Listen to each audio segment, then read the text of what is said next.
দুটো জিনিস আমাদের ছোট বাচ্চাদের শেখাতে হবে, একটা সোশ্যাল ট্রেনিং, একটা মরাল ট্রেনিং।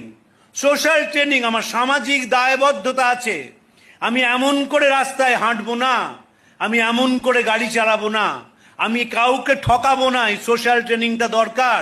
আর মরাল ট্রেনিং, কোনটা গ্রহণ করব, কোনটা বর্জন করব, সে সম্বন্ধে একটা পরিষ্কার ধারণা।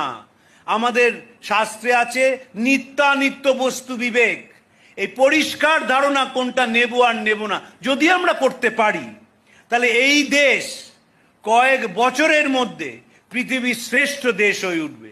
এই সোশ্যাল ট্রেনিং আর মরাল ট্রেনিং যদি আমরা আমাদের উত্তরসূরিদের দিতে পারি, স্বামীজি বিশ্বাস করেছেন ভারতবর্ষ আবার জাগবে, জড়ের শক্তিতে নয়, চৈতন্যের শক্তিতে, বিনাশের ধ্বংস পতাকা নিয়ে নয়, প্রেমের পতাকা নিয়ে। শুধু একটি অনুরোধ করে আজকে আমি আমার বক্তব্য শেষ করছি, নিজেরা স্বামীজি পড়ুন, যেমন রোজ দাঁত মাজেন সেইভাবে চিঠিপত্র পড়ুন, শুরু করুন চিঠিপত্র দিয়ে, তারপর স্বামী শিষ্য সংবাদ, তারপর চারখানা স্বামীজির